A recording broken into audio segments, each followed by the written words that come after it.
तीसरी गलतफहमी, तीसरा शुबहा, अक्सर मीडिया कहती है कि मुसलमान टेररिस्ट है, दहशतगर्द है। और कई बार आप देखेंगे कि एक इंसान को वो कुछ काम कर रहा है और उसी काम के लिए उसे मिलते हैं दो अलकाब, टू लेबल्स। और एक अच्छी मिसाल मैं आपके सामने पेश करूंगा।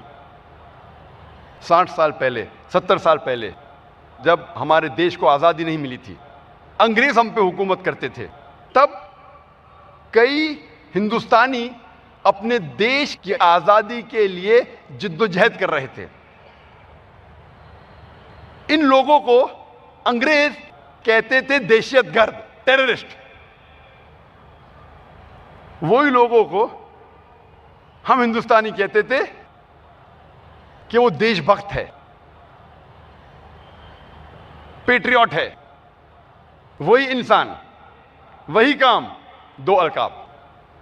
अगर आप अंग्रेज के नजरिए से सहमत है कि अंग्रेज को हक है हिंदुस्तान पे हुकूमत करने का, तो आप उनको बेशक कहिए कि वो दहशतगर्द है।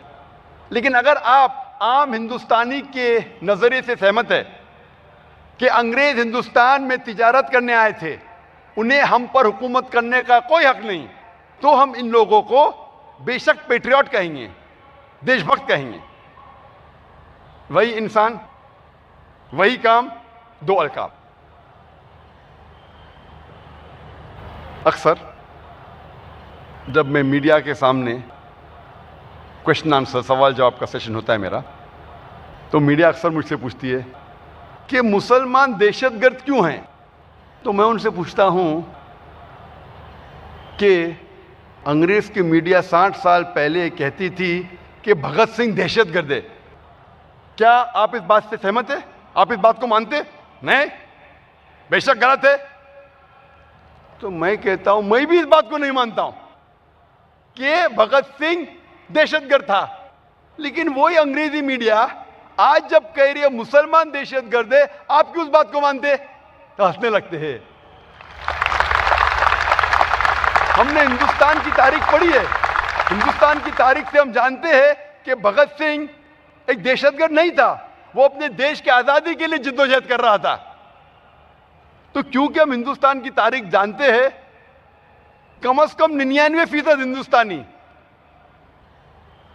ये मानते हैं कि भगत सिंह देशभक्त था, दहशतगर्द नहीं था। तो आज जब वही मीडिया इल्जाम लगा रही है मुसलमानों पे कि वो दहशतगर्द है, आप कैसे उसको मानते? क्या आपने तहकीक की? हंसने लगते। इसीलिए कुरान में अल्लाह ताला फरमाते सूरह हुजुरात में, सूरह नंबर 49 आयत नंबर 6 में, कि जब भी कोई भी आपके पास पैगाम लेके आता है, उसकी तहकीक करो दूसरों तक पहुंचाने के पहले। इसीलिए लक़ब देने के पहले ये तहकीक करो कि किस वजह के लिए वो इंसान जिद्दोजहद कर रहा है। और ये आम है, दो लक़ब देना आम है। और मैं आपको सैकड़ों मिसाल दे सकता हूं इसके बारे में।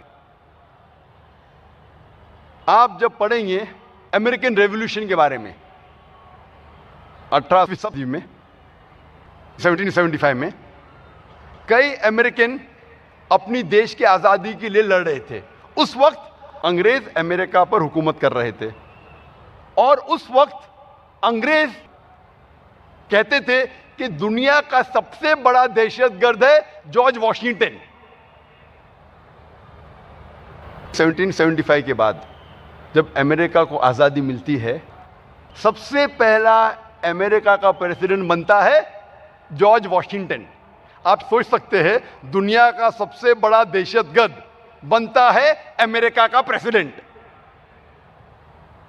ऐसे कई मिसाल है। साउथ अफ्रीका को आज़ादी मिलने के पहले गोरे साउथ अफ्रीका पे हुकूमत करते थे। It was the apartheid system. भेदभाव था रंग का। गोरे समझते थे कि हम सुपीरियर है, हम आला है। जब गोरे हुकूमत करते थे उस वक्त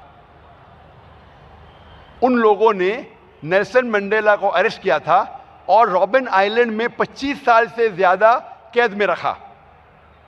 और उस वक्त गोरे की हुकूमत कहती थी कि Nelson Mandela is the biggest terrorist, सबसे बड़ा टेररिस्ट है। जब साउथ अफ्रीका को आज़ादी मिलती है, नेल्सन मंडेला को रिहा किया जाता है और वो बन जाता है साउथ अफ्रीका का प्रेसिडेंट। आप सोच सकते हैं, सबसे बड़ा दहशतगर्द बन जाता है साउथ अफ्रीका का प्रेसिडेंट। और चंद साल बाद उसे मिलता है नोबेल प्राइज फॉर पीस।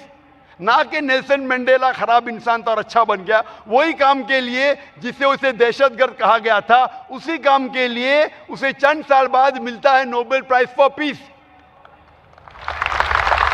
आप सोच सकते हैं, दुनिया का सबसे बड़ा दहशतगर्द को मिलता है नोबेल प्राइज फॉर पीस। तो हमें यह पता लगता है ये सारी तारीख पढ़ने के बाद कि जिसके पास पावर है वो जो भी लक़ब देता है इंसान को चिपक जाता है। सही है या गलत है, उससे कोई लेना देना नहीं। अगर जो पावर में है आज, जिसके पास मीडिया का कंट्रोल है, वो जो लक़ब देता है इंसान के लिए, वो लक़ब चिपक जाता है, चाहे वो सच हो या गलत हो। इस्लाम में हमें तहकीक करना चाहिए लक़ब देने के पहले, क्या वो सही या गलत है। चाहे ताकतवर इंसान लक़ब दे या कमज़ोर इंसान लक़ब दे, हमें तहकीक करना चाहिए लक़ब सही है या गलत है।